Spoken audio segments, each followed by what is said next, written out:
Hello दोस्तों, आप लोगों का एक बार फिर आर्यन आईटीआई ट्रेड स्पेशल पर स्वागत है आप लोगों का।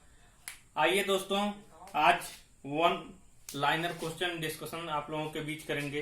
ये जितने क्वेश्चन आज आप लोगों को बताएंगे वो कहीं कहीं किसी न किसी एग्जाम में पूछे गए हैं, चाहे वो ऑर्डिनेंस फैक्ट्री हुआ, LMRC, Delhi metro, HL, BHEL या फिर डीआरडीओ।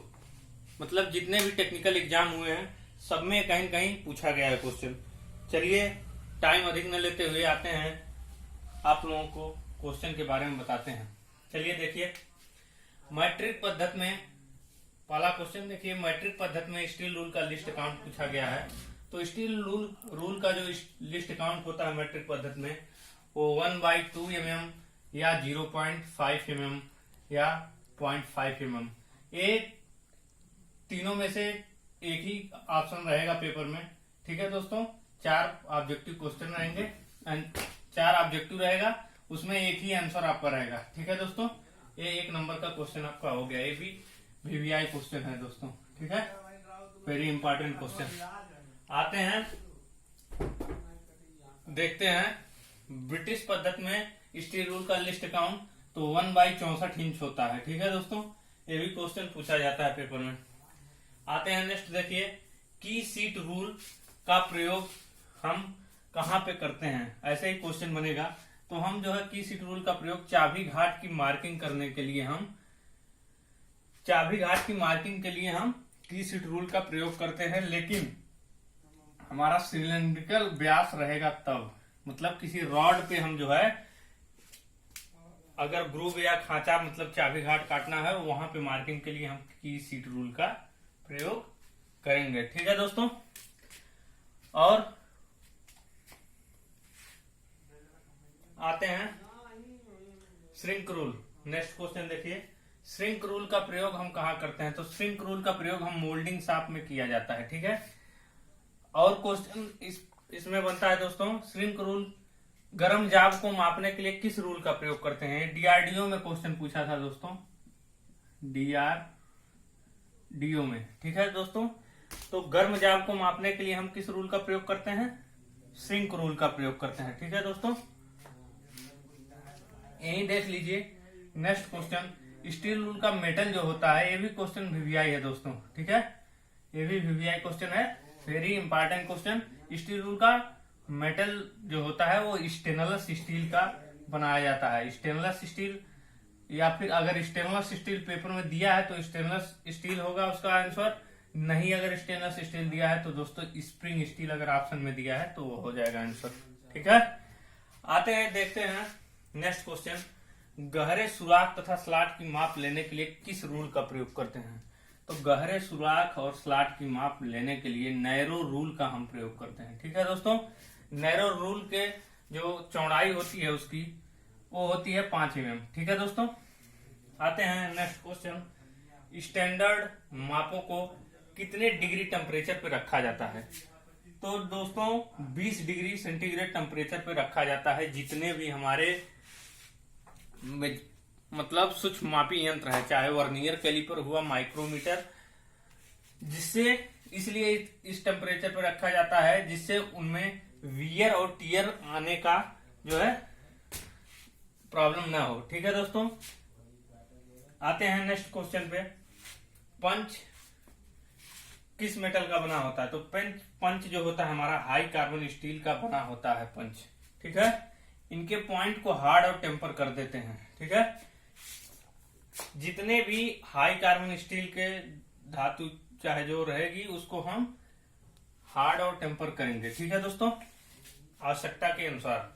ठीक है, आते हैं नेक्स्ट क्वेश्चन देखिए, पंच की बॉडी होती है। तो पंच की बॉडी अष्टभुज आकार की होती है। ठीक है दोस्तों, पंच की पूरी लंबाई उसके व्यास से, क्वेश्चन पूछता है पेपर में दोस्तों, पंच की पूरी लंबाई कहां से हम लेते हैं। तो पंच की पूरी लंबाई उसके व्यास से उसका साइज लिया जाता है। ठीक है, यह 75 से 150 mm तक, 75 से 150 mm तक लंबाई तथा व्यास 12.5 mm मतलब 12.5 mm जो है उसका व्यास होता है। ठीक है दोस्तों, आते हैं नेक्स्ट क्वेश्चन देखिए, पंच का हार्डनेस होता है। तो पंच का हार्डनेस जो होता है दोस्तों वो 55 से 59 HRC होता है। ठीक है। पंच का हार्डनेस पूछा जाता है पेपर में कभी कभी।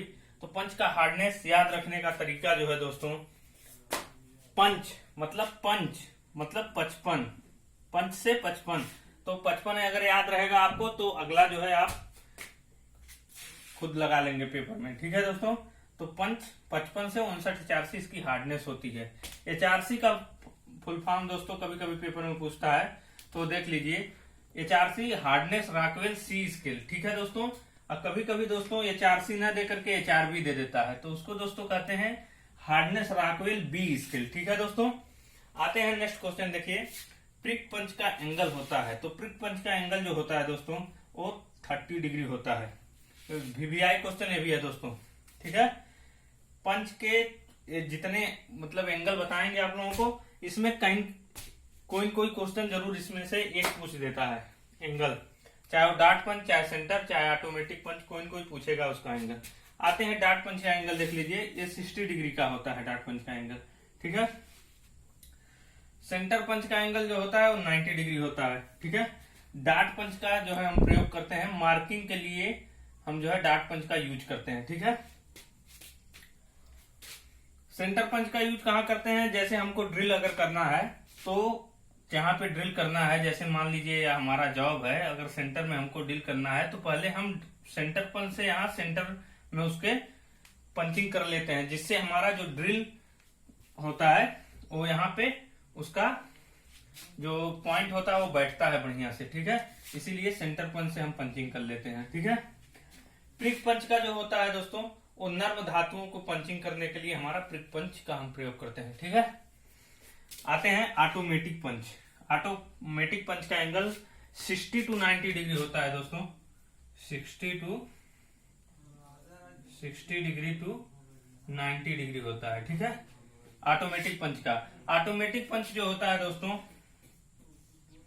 वो ऐसे इसका बॉडी रहेगी, यहाँ पे यहाँ एक स्प्रिंग टाइप लगा रहता है, इसको जब हम पुश करते हैं तो पंचिंग हो जाती है। ठीक है। इसीलिए इसका नाम ऑटोमेटिक पंच पड़ गया है। ठीक है। इसका एंगल पूछता है पेपर में 60 से 90 डिग्री इसका एंगल होता है दोस्तों ऑटोमेटिक पंच का। ठीक है दोस्तों।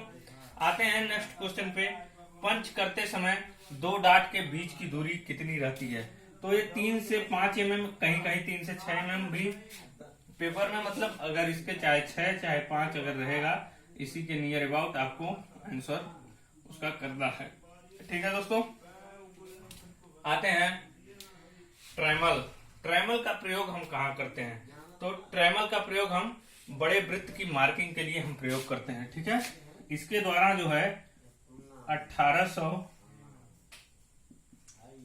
mm साइज में mm तक हम चाप वृत्त मतलब खींच सकते हैं इसके द्वारा, ट्रेमल के द्वारा। ठीक है। ट्रेमल आप लोग देखे होंगे, दो ऐसे स्लाइडिंग हेड, इसका मतलब ये हेड होता है, ये यहाँ पे इसका इसी पे स्लाइड करते हैं, और यहाँ पे मान लीजिए किसी पे वृत्त अगर खींचना है तो उसको यहाँ पे केंद्र कर देते हैं और इससे वृत्त खींच लेते हैं। ठीक है दोस्तों। आते हैं नेक्स्ट क्वेश्चन। देखिए गोल जाप का सेंटर निम्न विधियों से किस विधि से निकाल सकते हैं। ये क्वेश्चन VVI है दोस्तों। ठीक है दोस्तों। गोल जाप का सेंटर पूछा जाता है कि गोल जाप का सेंटर हम किससे निकालते हैं। तो देख लीजिए दोस्तों, ये जितना हम बताएंगे उसमें से अगर कोई आपको दे दिया तो आप कर सकते हैं। ठीक है दोस्तों। आइए देखिए, जैनी कैलिपर के द्वारा हम गोल जाप का सेंटर निकाल सकते हैं। सरफेस गेज के द्वारा भी हम गोल जाप का सेंटर निकाल सकते हैं, और सेंटर हेड के द्वारा भी हम गोल जाप का सेंटर निकाल सकते हैं। बेल पंच के द्वारा हम गोल जाप का सेंटर निकाल सकते हैं। ठीक है दोस्तों। आज के लिए दोस्तों इतना, जितना क्वेश्चन आप लोगों को बताए हैं कहीं कहीं पेपर में पूछा गया है, और इस पे जो है आप लोग या तो कहीं नोट कर लीजिएगा इस क्वेश्चन को। इंपॉर्टेंट क्वेश्चन जितने हम बताए हैं आज के हैं। ठीक है दोस्तों। एक कहीं कहीं पूछा गया है पेपर में। ठीक है दोस्तों। और आप लोगों को ऐसे ही क्वेश्चन आप लोगों को इस चैनल पे प्रोवाइड कराए जाएंगे। ठीक है दोस्तों, आप लोग एनसीएल की तैयारी, यूपीआरबीएनएल की तैयारी जारी रखिए। ठीक है दोस्तों, आज के लिए बस इतना ही। धन्यवाद।